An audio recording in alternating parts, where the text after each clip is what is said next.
এই যে প্রচলিত কুরবানি, এই কুরবানির সম্পর্ক জাতির পিতা হযরত ইব্রাহিম আলাইহিস সালাতু ওয়াস সালামের সন্তান ইসমাইল জবিহুল্লাহকে কুরবানি দেওয়ার যেই ঘটনা, সেই ঘটনার বহিঃপ্রকাশ হচ্ছে উম্মতে মুহাম্মাদের কুরবানি। কিন্তু দুনিয়ার সেই শুরু লগ্ন থেকেই যুগে যুগে নবীদের প্রত্যেকটা যুগে যুগেই এই কুরবানির চিত্র ছিল। কুরবানির চিত্র আলাদা আলাদা ছিল, ভিন্ন ভিন্ন ছিল। দুনিয়ার সর্বপ্রথম কুরবানি শুরু হয়েছিল আদিপিতা হযরতে আদম আলাইহিস সালাতু ওয়াস সালামের দুই সন্তানের কুরবানির মাধ্যমে। আল্লাহ রাব্বুল আলামিন এই দুনিয়াতে যখন কোনো মানুষ ছিল না, শুধু ছিলেন বাবা আদম আলাইহিস সালাতু ওয়াস সালাম, আর ছিলেন আম্মা জান হাওয়া আলাইহাস সালাতু ওয়াস সালাম। এই দুনিয়ার জীবনে মানুষের সিলসিলা শুরু করার জন্য, জারি করার জন্য আল্লাহ রাব্বুল আলামিন সর্বপ্রথম মা হাওয়ার গর্ভ থেকে, প্রতি গর্ভ থেকে যমজ যমজ সন্তান পয়দা করতেন। সুবহানাল্লাহ। মা হাওয়ার প্রতি গর্ভে একজন ছেলে একজন মেয়ে যমজ সন্তান করে আল্লাহ রাব্বুল আলামিন দুনিয়াতে পাঠিয়ে দিতেন। তদানীন্তন সময়ে যেহেতু মানুষের বংশ পরম্পরা এই দুনিয়ার ভিতরে জারি করাটা দরকার ছিল, তাই আদম আলাইহিস সালাতু ওয়াস সালামের শরীয়তে আল্লাহ রাব্বুল আলামিন নিয়ম করে দিয়েছিলেন, যেই দুইজন সন্তান একত্রে যমজ দুনিয়াতে এসেছে তারা ভাই বোন বলে বিবেচিত হবে, আপন ভাই বোন বলে। কিন্তু পরের গর্ভে আবার যারা দুনিয়াতে এসেছেন তারা প্রথম গর্ভের ভাই বোনের সাথে আপন ভাই বোন বলে বিবেচিত হবে না, বরঞ্চ তাদের সাথে দুনিয়াতে সন্তানের সিলসিলা জারি করার জন্য প্রথম গর্ভের ছেলের সাথে দ্বিতীয় গর্ভের মেয়ের বিবাহ জায়েজ আল্লাহ রাব্বুল আলামিন সাইয়েদেনা আদম আলাইহিস সালাতু ওয়াস সালামের শরীয়তে করে দিয়েছিলেন, শুধুমাত্র দুনিয়ার জমিনে মানুষের বংশ পরম্পরা শুরু করার জন্য। সুবহানাল্লাহ। মা হাওয়া আলাইহিস সালাতু ওয়াস সালামের এক গর্ভের সন্তান ছিল কাবিল। কাবিলের সাথে যেই বোন দুনিয়াতে আগমন করেছে সেই বোনের নাম ছিল আকলিমা বা ইকলিমা। আবার হাবিলের সাথে আরেকজন বোন দুনিয়াতে জন্মগ্রহণ করলেন। হাবিলের সাথে যেই বোনটা দুনিয়ার জমিনে আগমন করেছিলেন সেই বোনটার নাম ছিল লুবুদা, বা কোন কোন মুফাসসিরগণ বলেন লিউজা। আদম আলাইহিস সালাতু ওয়াস সালামের শরীয়তে মানুষের বংশ পরম্পরা জারি করার জন্য কত সুন্দর সিস্টেম। নিয়ম অনুযায়ী কাবিলের সাথে যেই বোন, সেই বোন পড়বে হাবিলের ভাগ্যে, আর হাবিলের সাথে যেই বোন, সেই বোন পড়বে কাবিলের ভাগ্যে।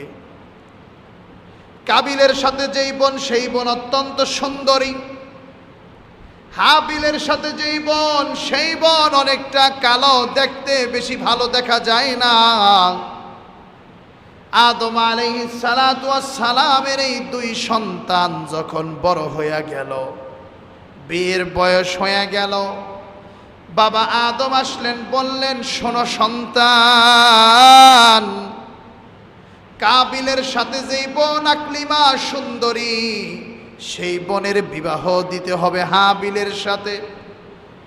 আর হাবিলের সাথে যেই যমজ বোন একটু দেখতে কালো, এই বোনের বিবাহ হবে কাবিলের সাথে। এইটা শুনে কাবিল তেলে বেগুনে জ্বলে উঠল। কাবিল সাইয়েদেনা আদমকে বলে দিল, আমার বাবা শোনে নাও, আমি আমার সাথে থাকা সুন্দরী যমজ বোনকে আমি বিবাহ করব, আমি ওই কালো মেয়েকে বিবাহ করতে চাই না, তারে দেখতে আমার ভালো লাগে না। বাবা আদম বললেন, এটা তুমি হারাম কাজ করতেছো, হারাম কথা বলতেছো, এটা হয় না, এটা হারাম, কারণ সে তোমার আপন বোন। কিন্তু কাবিল কোনোভাবে মানে না। সাইয়েদনা আদম বললেন, তুমি যেহেতু আমার কথা মানতেছো না, তাহলে শোনো, তোমরা দুই ভাই হাবিল কাবিল, তোমরা দুইজন আল্লাহ রাব্বুল আলামিনের সন্তুষ্টির জন্য কুরবানি করো। যার কুরবানি আল্লাহ তাআলার দরবারে কবুল হয়ে যাবে, সেই সুন্দরী বোনকে বিবাহ করবে, সেই সুন্দরী রমণীকে বিবাহ করবে। সাইয়েদনা আদম আলাইহিস সালাতু ওয়াস সালাম এই সিদ্ধান্ত জানায়া উনি মক্কার দিকে রওনা দিছেন, উমরা আদায় করতে যাবেন। সাইয়েদনা আদম দুই সন্তানকে রাইখা চইলা গেলেন। হাবিল তিনি কৃষিকাজ করতেন, হাবিল তিনি পশু পালন করতেন, তিনি অত্যন্ত সুন্দর দুম্বা ভেড়া ইত্যাদি লালন পালন করতেন। আর আরেক ভাই ছিল কাবিল, তিনি কৃষিকাজ করতেন, ধান ইত্যাদি লাগাইতেন। তদানীন্তন সময়ে কোরবানির কোনো জন্তু নির্ধারণ ছিল না, বরঞ্চ যার কাছে যেই জিনিসটা অতি আপন মনে হয় সেই জিনিসটাই আল্লাহ রাব্বুল আলামিনের জন্য, সন্তুষ্টির জন্য, কোরবানির জন্য রাখা হয়। হাবিল কি করলেন? সুন্দর দুম্বা আল্লাহ রাব্বুল আলামিনের কুরবানির জন্য, সন্তুষ্টির জন্য কুরবানি হিসেবে পেশ করলো। আর কাবিল একটু গম, একটু ধানের কয়েকটা মুঠি সেও আল্লাহর দরবারে কুরবানি হিসেবে পেশ করলো। তদানীন্তন সময়ে কুরবানি গ্রহণ হওয়ারও একটা আলামত ছিল। আকাশ থেকে বড় একটা আগুনের দোলনা চলে আসতো, আকাশ থেকে বড় অগ্নিশিখা চলে আসতো। সেই অগ্নিশিখা যার কুরবানিকে ভস্ম করে দিত, দুনিয়ার মানুষ মনে করত তার কুরবানিটাই আল্লাহর দরবারে কবুল হয়ে গেছে। সুবহানাল্লাহ। এবার দুই ভাই কুরবানি উপস্থিত, দুম্বা উপস্থিত, আবার কিছু গম উপস্থিত। আকাশ থেকে অগ্নিশিখা চলে আসলো, আগুনের দলা চলে আসলো। হাবিলের কুরবানিটা আগুনের দল্লাটা বর্ষ করে দিল রে, কিন্তু কাবিলের কুরবানি স্পর্শ করলো না। এবার হাবিল বলল, ভাই সাহেব, এবার তো দেখলেন আপনার কুরবানি আল্লাহ কবুল করেন নাই। আমাদের বাবা সিদ্ধান্ত জানাইয়া দিয়েছিলেন, যার কুরবানি কবুল হবে সেই সুন্দরী মেয়েকে বিবাহ করবে। এইখান থেকে একটা পয়েন্ট ভালো করে শিখে নেন। আল্লাহ রাব্বুল আলামিনের এই আইন যদি এখনো থাকতো, যার কুরবানিকে আগুন আইসা জ্বালায়া দিবে তার কুরবানি কবুল হয়ে যাবে রে, তাহলে বর্তমানে আমাদের কি অবস্থা হইতো আল্লাহ পাকই জানেন। সুদের টাকা দিয়া কুরবানি দেই, ঘুষের টাকা দিয়ে কুরবানি দেই, হারাম টাকা দিয়ে কুরবানি দেই, কত বড়াই। যদি এরকম সিস্টেম থাকতো, লোক সমাজে আমাদের মুখ দেখাইবার কোনো আহারে উপায় থাকতো না। কিন্তু আমাদের মায়ের নবী, দয়াল নবীজি সাল্লাল্লাহু আলাইহি ওয়াসাল্লাম আল্লাহর কাছে আবেদন কইরা এই সকল বিষয়গুলো রহিত করে দিয়েছেন। সুবহানাল্লাহ। এবার কাবিল বলল, ভাই তারপরও আমি তোমার কথা মানি না, কুরবানি ঠুরবানি আমি বুঝি না। আমি যদি আমার সুন্দরী বোনকে বিয়ে না করতে পারি, তাই এই জন্য যা করা লাগে সব আমি করব, লাগলে আমি তোমাকে হত্যা পর্যন্ত করব। কাবিল এবার চোখের পানি ছেড়ে দিল, হাবিল এবার চোখের পানি ছেড়ে দিল। চোখের পানি ছেড়ে দিয়ে বলল, ভাই একটা বিয়ে করার জন্য, সুন্দরী রমণীর জন্য তুমি যদি আমাকে মাইরা ফেলো, আমি তোমাকে মারতে পারবো না, কারণ আজকে তোমারে যদি আমি মাইরা লাই, তোমার গুনাহ আমার কাঁধে চলে আসবে, আর আমার কাঁধের আমার গুনাহ তো আমার কাঁধে অটোমেটিকলি আছে। আমি আল্লাহর কাছে কি জবাব দিব? আমি তোমারে হত্যা করতে পারবো না রে ভাই। একটা জিনিস দেখেন, ইমানদার মুমিন মুসলমান, দুনিয়ার প্রথম হত্যাকাণ্ড সংগঠিত হইতাছে। এর আগে দুনিয়ার ভিতরে কোনো হত্যাকাণ্ড সংগঠিত হয় নাই। দুনিয়ার সর্বপ্রথম হত্যাকাণ্ড সংগঠিত হয়েছে এই নারীকে বিয়ে করার কারণে। দুনিয়ার সর্বপ্রথম হত্যাকাণ্ড সংগঠিত হয়েছে নারী ঘটিত কারণে। এ কারণে মায়ার নবী জানায়া দিয়েছেন, আমি আমার উম্মতের জন্য খারাপ নারীর চাইতে কোনো ফিতনা ভয়াবহ রাইখা যাই নাই। আজকে দুনিয়ার ভিতরে কত সম্মানিত মানুষ, একজন পুরুষ মানুষকে আপনি যদি কলঙ্কের দাগ দিয়া দিতে চান, দুইটা জিনিস দিয়া দিবেন, একটা হলো অর্থের কেলেঙ্কারি, আর একটা হলো নারী কেলেঙ্কারি। এই দুইটা কেলেঙ্কারির ভিতরে যদি কোনো যুবক পইরা যায়, সে টাকাওয়ালা পয়সা হইতে পারে, সে যত বড় আলেম হইতে পারে, কিন্তু মানুষের কাছে সম্মানের পাত্র হতে পারে না। এ কারণে আমার আল্লাহ বলছেন, ইন্না কাইদাহুন্না আযীম। যুবক ভাইরা বর্তমানে বুঝে না, কারো সাথে মনে হয় ফাইজলামি করে কিছু কথা বলে ফেলে, দেখা যায় এটা নিয়ে বড় সমস্যা হয়ে যায়, মা বাবার সামনে আর মাথাটা দেখাইতে পারে না। এ কারণে যুবক ভাই, সব সময় নারী ফিতনা থেকে বেঁচে থাকবা, হালালের ভিতরে থাকবা, নিজের স্ত্রীর সাথে মায়া মহব্বত বাড়ানোর চেষ্টা করবা। আল্লাহ রাব্বুল আলামিন বরকত দিয়া দিবেন ইনশাআল্লাহ। এবার হাবিলকে হত্যা করার জন্য কাবিল পুরোপুরি রূপে প্রস্তুতি নিয়ে নিল। দুই ভাইয়ের এই কথাগুলা, দুই ভাইয়ের এই কনভারসেশনগুলা আমার আল্লাহ রাব্বুল আলামিন সূরা মায়েদার ২৭ নম্বর আয়াত থেকে ৩১ নম্বর আয়াতে বিস্তারিত জানায়া দিয়েছেন। আমার আল্লাহ বলেন, ওয়াতলু আলাইহিম নাবা আবনাই আদম বিল হক। আল্লাহ বলেন, হে নবী, আপনি দুনিয়াবাসীর সামনে আদম নবীর দুই সন্তানের ঘটনা বর্ণনা করেন। কয় কি ঘটনা? আমার আল্লাহ বলেন, ইয করবা কুরবানা, যখন তারা দুই ভাই কুরবানি দিল, ফাতুকুব্বিলা মিন আহাদিহিমা, একজনের কুরবানি কবুল হইল, আর একজনের কুরবানি কবুল হইল না। এরপরে আল্লাহ রাব্বুল আলামিন বলেন, শোনো, ইন্নামা ইয়াতাকাব্বালুল্লাহু মিনাল মুত্তাকিন। আল্লাহ রাব্বুল আলামিন দুনিয়াতে সবার কুরবানি কবুল করেন না, একমাত্র যারা আল্লাহর রাজি খুশির জন্য হালাল পয়সা দিয়া আল্লাহর সন্তুষ্টির জন্য যারা কুরবানি দেয়, তাদের কুরবানি, ওই মুত্তাকিনদের কুরবানি আল্লাহ রাব্বুল আলামিন কবুল করেন। কন্যা সুবহানাল্লাহ। এরপরে আল্লাহ রাব্বুল আলামিন দুই ভাইয়ের কথাগুলো জানায়া দেন। কাবিল যখন বলল, ভাই, আমি যদি বিয়ে করতে না পারি তোমারে হত্যা করব। এরপরে হাবিল ডাক দিয়া বলল, লাইম বাসাত্তা ইলাইয়া ইয়াদাকা লিতাকতুলানি মা আনা বিবাসিতি ইয়াদিয়া ইলাইকা লিয়াকতুলাক ইন্নী আখাফুল্লাহ রাব্বাল আলামিন। ও ভাই, তুমি যদি আমারে হত্যার কথা বলো, আমি তোমারে হত্যার কথা বলবো না, কারণ এই দুনিয়ার ভিতরে হত্যার চাইতে বড় মারাত্মক কিছু আর নাই।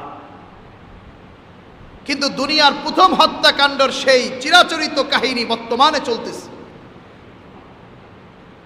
বর্তমান সেই আইয়ামে জাহিলিয়াত আবার চলে আসছে।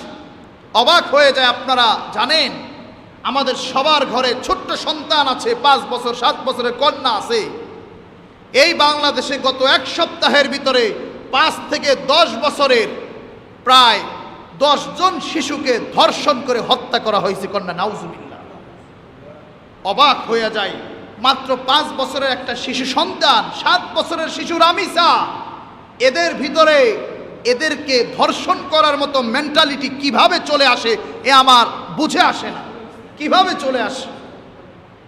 আল্লাহ হেফাজত করুক সেই জাহিলিয়াত। আপনারা রিসেন্টলি দেখেছেন, ঢাকাতে রামিসা নামক একটা ছোট্ট শিশুকে পল্লবীতে, মিরপুর পল্লবী, হত্যা করে মাথাটা পুরো আলাদা করে দিয়েছে খুনি। আর এই ব্রিটিশদের আইন এমন একটা পরিস্থিতি, খুনি, ধর্ষক, ছোট্ট ছোট্ট মেয়ে সবার ঘরে আছে। আজকে আমাদের সোনামণিরা কারো কাছে নিরাপদ নয়। একটা ছোট্ট সন্তানকে ধর্ষণ করবে, এই মেন্টালিটি যে মানুষের মাথার ভিতরে আসে, ও মানুষটাও নরপিচাস। ভিডিওতে বলতাছে, পুলিশের সামনে সাক্ষ্য দিতেছে যে আমি এই মেয়েকে হত্যা করছি।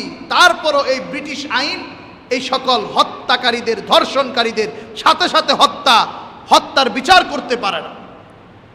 অথচ আজকে যদি ইসলামী শাসন থাকতো, আইন থাকতো, আল্লাহ রাব্বুল আলামিনের নির্দেশ, কোন বিবাহিত পুরুষ যদি ধর্ষণ করে, সোহরাওয়ার্দী উদ্যানে নাও, প্রকাশ্যে পাথর মেরে হত্যা করো, দেখবে একজনকে হত্যা করার দরুন আরো 100 জন ঠিক হয়ে যাবে। কিন্তু আজকে ব্রিটিশ আইন এমনভাবে সারা বিশ্বকে আঁকড়ে ধরেছে। একটা মানুষ ধর্ষণ করেছে, এই কথা নিজে স্বীকার যাচ্ছে, ছোট্ট সোনামণি, তারপরও তার বিচার হয় না, ফাঁসি হয় না, কিচ্ছু হয় না। 1 বছর, 2 বছর, 3 বছর পরে আবার সে মানুষটা জামিনে বের হয়, আর সব মানুষ চেয়ে চেয়ে দেখে। আর সব মানুষের ভিতরে কিছু বাতি কমায় দেন যদি আইপিএস না ধরতে পারে। সব মানুষের ভিতরে তখন দেখা যায় অন্যায়ের প্রবণতা বাড়ে। আপনারা দেখেছেন, এই যে আমাদের শরীয়তপুর আটঙ্গে একজন স্ত্রী তার স্বামীকে মেরে টুকরো টুকরো করে দিয়েছে। মহিলাটা সব স্বীকার যাচ্ছে, তারপরে কোনো বিচার নাই। এই যে এই মহিলাটার বিচার করলাম না, এই মহিলা থেকে আরো 100 মহিলা শিখবে যে আমার স্বামী যদি আমার উপর দিয়ে কথা বলে, তাকে এইভাবে শায়েস্তা করতে হবে। এভাবে আইয়ামে জাহিলিয়াতের সব কিছু কিয়ামতের আলামতগুলো সমাজের ভিতরে বাস্তবায়িত হচ্ছে। এর একটাই কারণ, ইসলামী শাসন নাই, আইন নাই। সব আইন লাগবে না, শুধুমাত্র কিসাসের আইনটা জারি থাকুক, ধর্ষণকারীরা ঠিক হয়ে যাবে। ধর্ষণকারী হুজুর হোক, ধর্ষণকারী যে কোনো শিক্ষিত মানুষ হোক, ওর পরিচয় ওই একমাত্র অপরাধী, ওর এই দুনিয়াতে বেঁচে থাকার কোনো অধিকার নাই। মানে ছোট্ট শিশু রামিসার মতো মানুষকে কিভাবে মেন্টালিটি আসে, আল্লাহ তাআলা আমাদেরকে হেফাজত করুন। এরপরে হাবিল বলতেছে, ভাই সাহেব, তুমি যদি আমারে হত্যা করার জন্য হাত বাড়াও, আমি কোনোদিন তোমাকে হত্যার জন্য হাত বাড়াবো না, আগাবো না। কয় শোনো, তুমি যদি আমাকে হত্যা করো, তোমার তো গুনাহ হবে, সাথে আমার পাপগুলো তোমার কাঁধে চলে যাবে। তুমি কিয়ামতের ময়দানে কি জবাব দিবা? কিন্তু এত আবেগপূর্ণ কথাও ভাইয়ের হৃদয়ে কোনোদিন মহাব্বত তৈরি করতে পারে নাই। আমার আল্লাহ রাব্বুল আলামিন বলতেছেন, ফাতাওয়াত লাহু নাফসুহু ক্বাতলা আখিহি ফাকাতালাহু ফাসবাহা মিনাল খাসিরিন। অতঃপর আদম আলাইহিস সালাতু ওয়াস সালামের এই সন্তান কাবিল তার ভাইকে হত্যা করে ফেললো। কন্যা নাউজুবিল্লাহ। দুনিয়ার সর্বপ্রথম হত্যাকাণ্ড সংগঠিত হইল। কিভাবে কাবিল তার ভাইকে দাফন করবে সেই জ্ঞানটুকু তার মাথায় ছিল না। আল্লাহ রাব্বুল আলামিন একটা কাক পাঠায়া দিলেন। সে কাক আইসা তার ঠোঁট দিয়ে মাটি খুঁড়তেছে আর দেখায় দিতেছে, দেখো কাইফা ইউয়ারি সাওআতা আখি, ভাইকে যে হত্যা করলা নরপিচাস, কিভাবে দাফন করবা এই নিয়মটাও জানো না। দেখো দেখো, এইভাবে মাটি উঠাইয়া মুসলমানদেরকে দাফন করতে হয়, মানুষদেরকে দাফন করতে হয়। এবার কাবিলের মনে আফসোস জাগলো। কাবিল বলতেছে, ইয়া ওয়াইলাতা, হায় আফসোস, আজাস্তু আন নাকুনা মিসলা হাযাল গুরাব, আমি যদি এই কাকের মতো হইতে পারতাম, আমার জীবনটা ধন্য হইয়া যাইত। ফাসবাহা মিনান নাদিমিন। এরপর সে লজ্জিত হয়ে গেল। কিন্তু সেই লজ্জিত হওয়াতে কোনো কাজ নাই। দুনিয়ার সর্বপ্রথম এই হত্যাকাণ্ড সংঘটিত হয়েছে। আদম আলাইহিস সালাতু ওয়াস সালামের সন্তান কাবিল হাবিলকে হত্যা করছে।